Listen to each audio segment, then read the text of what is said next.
د الله رسول فرمایي وای چې کله یو سړی راولاړ سو د دوو کسانو په مابینځ کې روغه کوي صلح کوي تاسو په ثواب خبر یاست د الله رسول فرمایي زه داسې عمل در وښیم چې تر لمانځه ثواب زیات صحابه ویل یا رسول الله خو دې راوښیه زه داسې عمل در وښیم چې تر روزې ثواب زیات دی و خو دې راوښیه یا رسول الله داسې عمل در وښیم چې تر صدقې ثواب زیات صحابه ویل خو دې راوښیه یا رسول الله پیغمبر علیه السلام فرمایل د دوو مسلمانانو د دوو رشتہ دارانو د دوو قریبانو د دوو عزیزانو د دوو یارانو په مابینځ کې روغه صلح چې دا تر لمانځه ثواب زیات تر روزې ثواب زیات تر صدقې ثواب زیات اوس یو سړی وایي چې ښه تر روزې او تر لمانځه ثواب زیات نو بیا زه لمونځ روزه نه کوم یا لمنځ به کوې روزه به کوې صدقه به کوې دا یې صرف تا ته دا در وښوله چې دا ته کوم عمل کوې ستا په خیال دا نه چې ثواب نه لري یا د غومره ثواب لري بلکې تر لمانځه او تر روزې لا ثواب زیات دی بیا که یو سړی راولاړ شي تر نفلي لمانځه ته وایي یار دا چې زما د نفلي لمانځه دی نفل منځ پرېږده ورسره دوه کسانو روغه وکړه تر دغه نفلي لمانځه یې ثواب زیات ستا روزه ده نفلي روزه ته نه شې په دا ورځ به یاره ځمه د خلکو روغه ورکوم روزه نسم نیولی روزه پرېږده الله رب العزت به تر دې ثواب زیات درکړي ته دا غواړې چې زه صدقه کوم نفلي خیرات کوم دا صدقه پرېږده ورسره د دوه قومو په مابینځ کې روغه او صلح وکړه او عجبه دا د عزیزانو درواغ ویل ډېره لویه ګناه ده درواغ ویل دا کبیره ګناه ده لیکن د دوه کسانو په مابینځ کې صلح کول د الله رسول فرمایي بخاري حدیث دی راسه یوه ته وایه چې یار هغه غریب پښیمانه و پر دې خبره ډېره معافي یې غوښته ډېرې مطلب دا خبره ناخوښه وه چې دا څنګه پیښه وسوه دا بل ته مو ووایه لکه د الله رسول فرمایي نه هغه خبره کړې ده نه ده خبره کړې ده چې ستا په درواغو دوه سره جوړېږي جوړ یې کړه ستا په درواغو پروا نه لري یعنې درې ځایه دروغ ویل شکل یې د دروغو دی لیکن نور هلته بیا لویه خبره چې دغه پکې پرته ده خاوند خپله کور والا نسي راضي کولی او کور والا خاوند نسي راضي کولی بس درواغ یې ورته وویل خلاف یې ورته وویل پروا نه لري دغسې په جنګ کې راواخه توریه چې کومه بلل کېږي او دغسې دا صلح راواخله الله رب العزت به تا ته اجرونه درکړي د الله رسول فرمایي که چیرې یو سړی راولاړ سلو چا لره ورغلی چې یاره لما خطا وسوه لما غلطي وسوه ما ته معافي وکړه ما ته معافي وکړه د الله رسول فرمایي معافي به ورته کوې خامخا به معافي ورته کوې او که ته معافي نه ورته کوې که ته معافي نه ورته کوې الله رب العزت ستا په عملنامه کې دومره ګناه لیکي لکه ناحقه ټیکس وصولېدو والا ناحقه ټیکس وصولوي پر لارې ولاړ دي ستا د موټر ستا د کور ستا د پلانې 100 روپۍ اخلي څونه لویه ګناه ده د الله رسول فرمایي دومره لویه ګناه ده چې څوک شیش وکړي تا له راسې معافي غواړي عفو غواړي بخشش غواړي لیکن ته نه ورته کوي د الله رسول فرمایي دومره لویه ګناه بل حدیث کې راځي پیغمبر علیه الصلاة والسلام فرمایي حاکم حدیث نقل کړی دی مستدرک وایي که چیرې تا له یو سړی راغلی الله ما خطا وسو یا ته پر حق یا باطل پروا نه لري د الله رسول فرمایي تا له سړی راغلی چې ما ته معافي وکړه معافي خامخا ورته وکړه ولې د الله رسول فرمایي کوم سړی چې چا لره ورغلی د معافي یې ورته وویل او د معافي نه ورته وکړله د الله رسول فرمایي د قیامت پر زما حوض کوثر له به نه راځي زما حوض کوثر اجازه نشته تاسو په ځان کې لچک پیدا کړئ لچک دا معنا ده ستا کور لره څوک رالی چې یار له موږ غلطي سوې ده یا ما غیبت کړی دی یا ما بد ویلی دی یعنې تا ته تاوان در ورسوي یا په قصده یا په خطا پروا نه لري ما ته معافي وکړه بلکل زه ملامت یم ستا لاس زما ګریوان زه ملامت یم د الله رسول فرمایي معافي ورته وکړه ولې د الله رسول فرمایي د قیامت په ورځ به یو سړی الله رب العزت راوغواړي د تمامو انسانانو پر مخ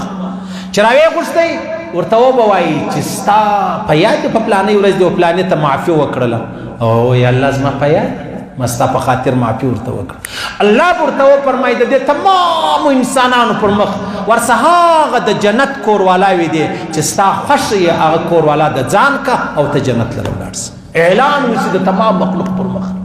یو حدیث کې راځي حضرت معاویه رضی الله تعالی عنہ په زمانه کې یو سړی راولاړ سو یو صحابي بل صحابي ووایي چې وایي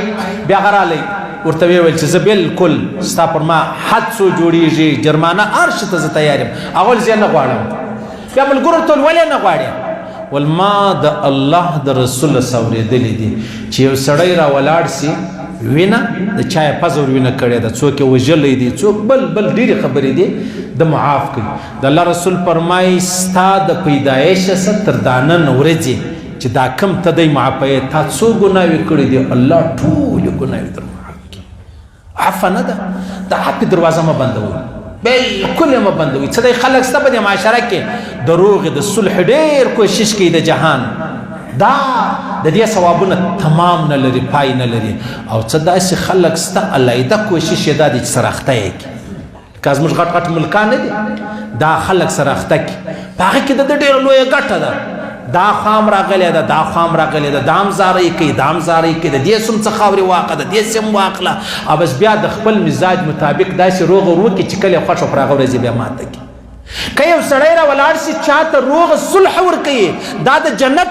وړ دی نو که یو سړی را ولاړ شي دوه مسلمانان په مابینځ کې جدایي راولي هغه د چیش وړ دی